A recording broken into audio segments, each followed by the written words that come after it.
Caso de Marco Roldán, un joven ingeniero de 29 años, ingeniero informático, que viaja con Mario Oliveira, un amigo, y que quedan prendados, quedan asombrados por los paisajes del norte de nuestro país, particularmente en la zona de Cochihuas, allá en el Valle del Elqui. A ellos se les suma un andinista, por así decirlo, un turista francés que decide acompañarlos en la escalada de un cerro, que es la última vez donde se le ve en el último paradero a este joven que estamos viendo en pantalla.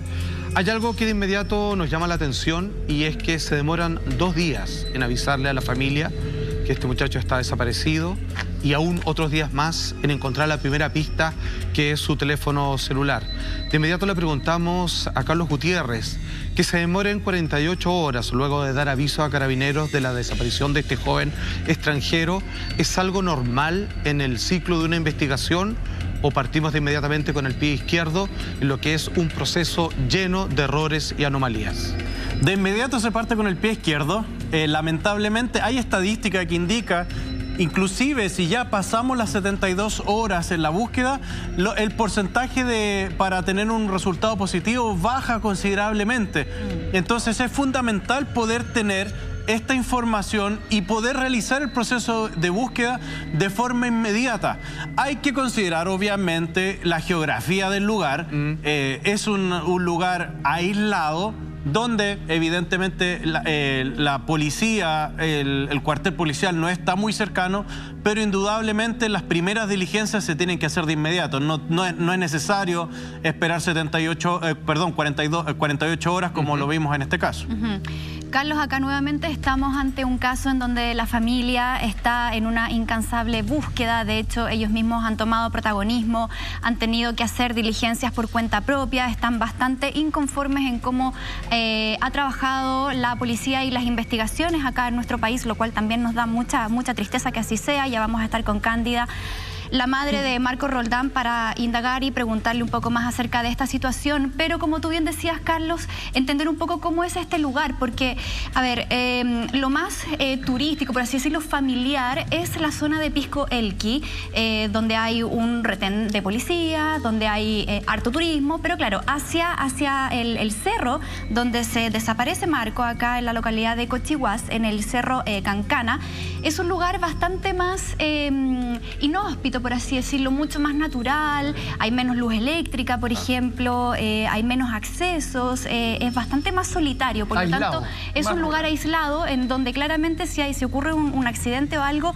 la ayuda cuesta de inmediato que llegue. De hecho, esto nos abre de nuevo otra realidad en nuestro país, que es que hasta el día de hoy hay aproximadamente 4.800 casos abiertos en PDI sin resolver. A esto le sumamos también que por día se pierden más de 2 personas acá en Chile y lamentablemente el 7% de los casos todavía está sin resolver y Marco es uno de aquellos. Así que una situación lamentable, Lama. Yo no sé si tú conoces el lugar, ¿qué opinas del caso también? Yo conozco el lugar. Lo que me...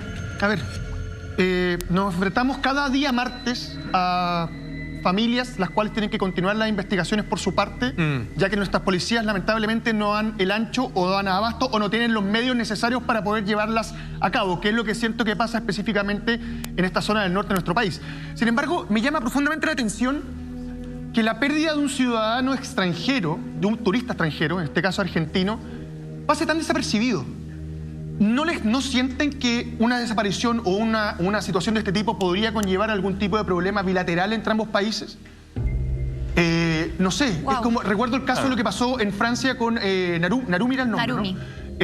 Donde finalmente viene a nuestro país, la Corte de Apelaciones le da la posibilidad de extraditar a esta persona para que sea interrogada en Francia. Entonces, me parece que acá estamos frente a una situación bastante similar y creo que es bastante irresponsable de nuestra parte como chilenos no ser capaces de darle cierre y un fin, como lo espera la familia Roldán, al caso y sigamos entrampados en esto que durante 7 años tenemos una familia al otro lado de la cordillera tratando de encontrar a un ser querido. Yo sabes que solo quiero aportar con un punto, Salfate, porque recién estaba mostrando nuestra cámara, de hecho, me voy a adelantar un poquito tal vez, el afiche de búsqueda de Marco Roldán. Y hay algo que es clave en este afiche de búsqueda, que la familia dice: ayúdanos a terminar con el encubrimiento, impunidad y silencio. Sí. Lamentablemente, yo creo que más allá de conflictos bilaterales nos estamos enfrentando nuevamente a un caso donde hay un silencio malicioso, Salfate, donde hay un silencio cómplice, donde, como lo vamos a ver más adelante, muchas personas incluso temen hablar de lo que posiblemente pueden saber de este caso. Claro.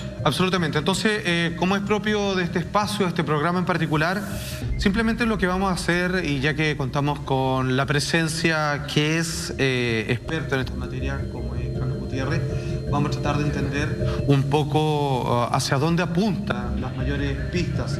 Recordemos un poco qué fue lo que sucedió. Nos vamos al inicio, ese día. Exacto. Eso. Hay que entender de que está este cerro Cancana, que se convierte en parte del objetivo, conquistarlo, llegar a la cumbre. Particularmente porque el joven que vemos en pantalla, ¿cierto?, es Marco Roldán, quería con su cámara fotográfica conseguir unas instantáneas. De hecho, Salfate, justamente ese día nosotros vamos a hacer mucho énfasis, porque es este 6 de enero del 2013. Ya Salfate nos estaba contando que él, este desafío, esta meta de llegar primero a hacer un viaje antes de los 30 años. Claro. Marco tenía 29 años, quería hacerlo antes de los 30, y él no subió solo. Él, de hecho, tenía un amigo que era argentino, también maestro, con el que viaja.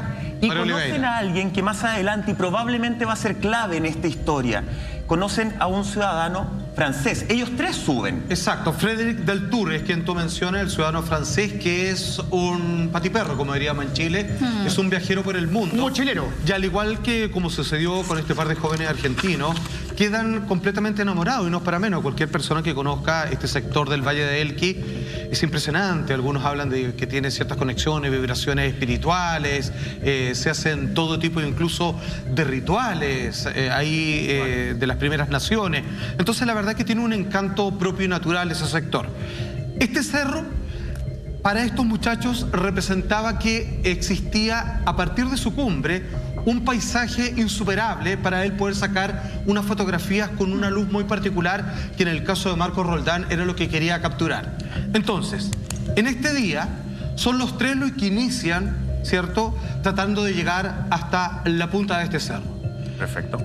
Oliveira, el amigo de Marco, producto de su condición física y dado lo escarpado del terreno, en algún momento él dice: yo ya no puedo continuar, porque la verdad esto se me está haciendo un poco difícil, y la verdad es que después ya llegar hasta arriba y después sin que nos pille la tarde y luego la noche, ojo que eso es un error que cometen muchos jóvenes montañistas, que al no calcular bien, claro, el paisaje es muy lindo, digamos, mientras esté la luz del sol, pero allá, como hay muchos cerros, el atardecer puede venir mucho antes de lo esperado y bajar, ¿cierto?, por un lugar escarpado, por un lugar agreste, ya sin luz. La mejor recomendación es quedarse quieto, porque la verdad un accidente está ahí, digamos, muy latente. ¿Qué es lo que pasa? Sigue entonces el francés con Marco, siguen escalando, hasta que el francés en algún momento también dice: yo ya no puedo seguir subiendo más, por dos razones. La condición física no me acompaña y nos estamos quedando sin agua. Eso es lo que él comentaría más tarde a las policías. Y sin embargo Marco dice: yo sí puedo seguir, y yo me arriesgo y quiero continuar hasta llegar a la punta de este cerro Cancana.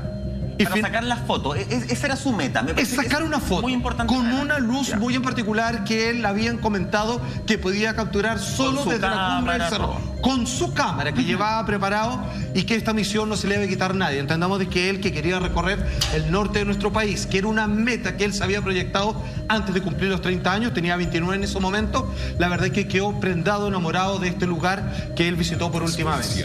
Entonces, él sube, Marco Roldán sube solo, supuestamente, hasta que finalmente ven que el francés desiste y baja. Y ven que solamente él desciende por la montaña y a Marco no se le ve nunca más. Y solo días después, acuérdense que esto ocurre el 6 de enero, y no fue después de las pesquisas que el 24 de enero, acuérdense, se demoraron 2 días en avisar a la policía, y solo el 24 de enero dan, obviamente, en un acantilado con su teléfono celular. ¿Qué pasa con eso? Que obviamente, Carlos, una vez más, caso cerrado, al encontrar el celular es como si encontraran a la persona que es dueño de este aparato y dicen tuvo un accidente. Y sin cuerpo, sin hallar a Marco, bastó encontrar el celular y dijeron aquí lo que pasó es que él se cayó en alguna parte. Pareciera que lo habían resuelto de esa manera, ¿no? Volvemos a lo mismo, ya esto ocurrió hace 7 años atrás, vemos la ocurrencia y los estudios y los análisis que hacen las policías hasta el día de hoy y seguimos en lo mismo. Exactamente, en el día 24 de enero, es decir, un par de días después que él se extravía, encuentran el teléfono celular y lo encuentran en un pique minero que había en ese cerro. Y vemos que en la fotografía lo podemos observar, que es una zona muy desértica, muy compleja de escalar, pero aún así se encuentra este teléfono celular. Pero ¿qué es lo que pasa? ¿Por qué la policía, por qué las personas que están rastreando y buscando a Marco no continuaron más allá con esas revisiones? Esas son las primeras dudas que nos deberían dejar desde ese punto. Exactamente, ya encuentras una evidencia. Es decir, Marco subió este cerro, bajaron 2 de los amigos o el amigo más un conocido, pero faltó Marco. Y además encuentras el teléfono celular en este pique. Todo te indica que él está ahí, en esa zona, en ese lugar. ¿Por qué es un cerro? ¿Cómo se van a tardar más de 7 años en rastrear un cerro? Tienes tiempo transcurrido de sobra para saber si él efectivamente está ahí o lamentablemente su cuerpo fallecido se encuentra ahí. Entonces no sé realmente qué es lo que pasa con el rastreo, con las policías, el Ministerio Público, porque recordemos que las policías no se mandan solas, sino que el Ministerio Público es el que dicta las pericias o es el que dicta el proceso investigativo. ¿Qué ocurrió con eso? No lo sabemos aún. Carlos, hay hartos antecedentes que aquí empiezan a llamar mucho la atención. Una es que estos chicos habrían ingresado por un paso de un terreno privado, que no es un paso habilitado del mismo camping. Ahí tenemos un tema y también a saber qué fue lo que dijo el dueño de esa propiedad. Lo otro también es que justamente Jaime Rojo, su prefecto de PDI en ese entonces, dijo, no tuvimos los medios, no se nos asignaron los medios para poder realizar una búsqueda y una investigación como corresponde. O sea, ahí tenemos una institución que sí dice que efectivamente no cuentan con los medios para poder realizar sus labores como debieran hacerlo. Tenemos una gráfica que pasamos a revisar. Ahí estamos viendo, mira, dice, sobre la zona de desaparición y la búsqueda. El principal problema estuvo siempre en la zona donde se extravió esta persona. Se trata de un lugar bastante espeso, escarpado. Tal vez debíamos haber realizado el rastreo con más gente y medios y no tuvimos a disposición esos medios. Ahí está entonces Jaime Rojo, su celular, digo yo. Entonces, está pensando lo mismo. O sea, ¿1 kilómetro? Claro, exacto. Una exageración, porque al final, y eso es lo que te quería preguntar, Carlos, o sea, cuando una persona se desaparece en la montaña, que hemos tenido lamentablemente varios casos acá en Chile, algunos sí han sido encontrados con éxito, pero acá tenemos también otro antecedente, que el ciudadano francés era un tipo que sabía de montaña, o sea, era un montañista con cierta expertise, entonces también, ¿cómo no le pudo prestar ayuda a Marco? Pero bueno, eso ya no pasó, pero entrando al tema de la investigación, ¿cómo se realiza un proceso de búsqueda o cómo debiera realizarse una búsqueda yendo como al tema de los peritajes, Carlos? ¿Cómo es ese proceder en ese sentido en terrenos como ese? Sí, a mí me llama mucho la atención las declaraciones de este subprefecto, que vemos que la policía, en base a estas declaraciones, por supuesto, tiene toda la intención de poder realizar el trabajo y tiene todas las ganas de hacerlo. Pero él habla de falta de recursos. Si el Ministerio Público ordena que la policía tiene que tener helicópteros o más personal, la policía tiene que cumplir esa orden. Entonces, es ahí donde vemos que es el proceso investigativo en la parte que se trunca, que sería, en este caso, el Ministerio Público. Perdón, pero yo entiendo que lo que estás diciendo, lo dice el Ministerio Público, tiene que ser la búsqueda, perfecto, está la intención de hacerla, pero ¿quién entrega los medios? Porque también en la declaración él hablaba que no tenían los medios necesarios, tiene que haber una inyección monetaria o entregar algún tipo de herramientas para que puedan realizar la búsqueda, ¿no? Exactamente, pero lo que pasa es que si el Ministerio Público le entrega la orden a la Policía de Investigaciones y dice, yo necesito que rastreen en este cerro completo, la Policía de Investigaciones tiene que agotar todos los medios para cumplir esa orden que está dando el Ministerio Público. Entonces, eso es lo que tiene que saberse, si es que realmente existió una orden así de amplia por parte del Ministerio Público, o el Ministerio Público solamente ordenó que se hiciera un rastreo nomás por el lugar, porque al parecer eso fue lo que se hizo. Y yendo a la pregunta que me hizo Monty, lo que debería haberse hecho en este caso es cuadricular la zona, cuadricular el cerro y generar estas cuadrículas de diferentes tamaños independientes, y hacer una búsqueda exhaustiva en cada una de ellas. Y decir, ok, la cuadrícula 1 se buscó, se revisó exhaustivamente, no hay nada, se descarta. La número 2 se descarta y así sucesivamente. Y es la única forma que podemos descartar completamente ese cerro. Pero hay que hacer esa búsqueda exhaustiva, paso a paso. No es de un día para otro. No se va a tardar una semana. Puede que tarde meses, pero hay que hacerlo. Estamos hablando del caso de Marco Roldán. Vamos a ver pistas y diligencias tardías, porque eso es lo que marca justamente esta historia, lo dice nuestra voz en off. Pistas y diligencias tardías. A mí me van a perdonar un poco, chiquillo. Me parece que podemos pasar eternamente y años discutiendo entre si el Ministerio Público da la orden o no la da. Hemos comprobado en todos los martes policiales que efectivamente da lo mismo si estás en la capital o en otro sector. Nunca está la orden, nunca hay plata, siempre faltan carabineros para que ayuden, siempre falta oficial de PDI, qué sé yo.